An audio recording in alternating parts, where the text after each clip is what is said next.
Alright guys, thanks for sticking along. So we're going to break into spinning now. I've got a military signal baton. Most of my stuff will be done on a military signal baton. Hopefully I can get a mason here later. I can talk about a little about that. I don't know a lot. I know just enough that when a freshman asks me what it is, I can kind of give them a little bit of an answer. What's nice is a lot of the skills you can do on this, you can do on a mace. You know, same kind of prop spin idea, same kind of side flourish. But what you're going to do is on a mace, it's called the crown. You're just going to leave the crown up versus the military signal baton, usually leave the tip up. For this one, just to negate everything I said, we're going to start the ball up. So the prop spin, also called the butterfly spin, is one of the most kind of, I don't know, common, I guess, spins. In my on spin, you don't use it much, but it's important for everyone to know because it's a good foundation.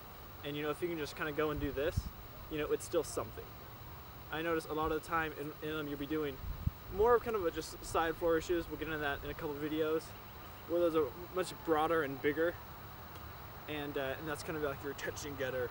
But you know, you'll still come down and you can still, you know, use them. And the important thing you really get it off of it is the hand up. Like that's what you're practicing out of it. So all of that, every time I switch my hand, I'm doing what I'm about to show you. So to start off with this, I'm just going to do it. I'll slow it down, I'll talk about it, I'll break it down into parts for you guys. So it's called a prop spin. It's also known as a butterfly spin in my school. I don't know about any other school.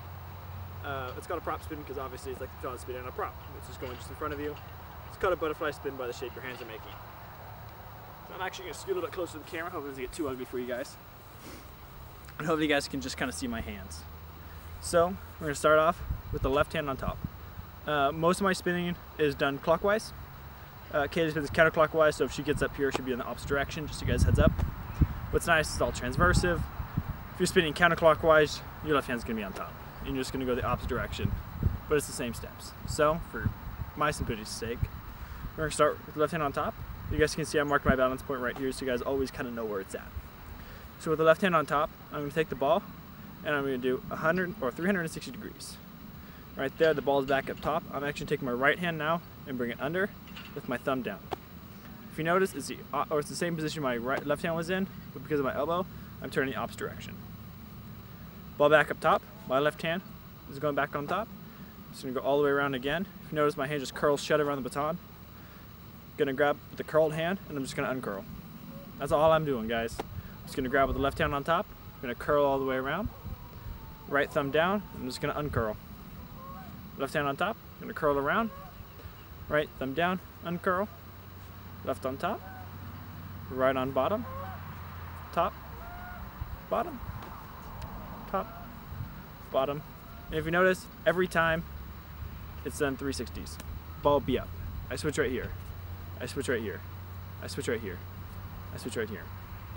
Part of this, if one thing you might notice, is my elbows are kind of moving out. It's not a bad thing. It's really not. It's just kind of one of those things that happen naturally. I'm going to turn to a side view real quick and kind of show you this placement. So if you notice, my arm, I'm about, I don't know, half the distance of my proximal distance away from my body. So if I'm right here, you know, I'm still getting that elbow flare, but it's not that bad. Now I can push my hands all the way out. And if you notice, the flare is, you know, it's much better. It's still there. But as I'm all the way out here, all through here is getting tightened. Spinning should be pretty comfortable. A lot of the motions are natural motions. It's the baton working for you, and you shouldn't be putting a lot of stress and strain into it. The baton just naturally wants to move as it's off balance. I'll hit up on that later. So you don't want to be super far out here. That's really uncomfortable. It's going to kill your arms. You want to be really far in because 1, it looks ridiculous. 2, it makes your flares even worse. And 3, it's just uncomfortable. You know, you're scrunching everything in. And lastly, it's just kind of sketchy. Like, you know, the ball's right next to your face and you just don't want to whack yourself.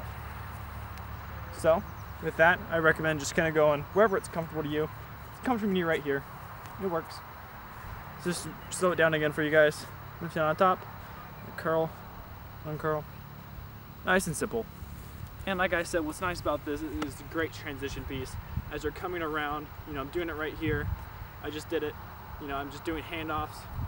Just did it right there, and it's all of these same different motions, all done on that, all tied together because of what the props can do. Thanks guys. If you've got any questions, feel free to shoot me an email. Want to shoot you something specific, I can show you a different move, but I'm just going to keep going on step by step, keep chunking along. If you guys need to review this one, stay on this video. You guys got it, ready to move on, go to the next one.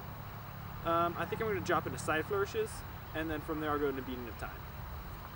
Thanks guys.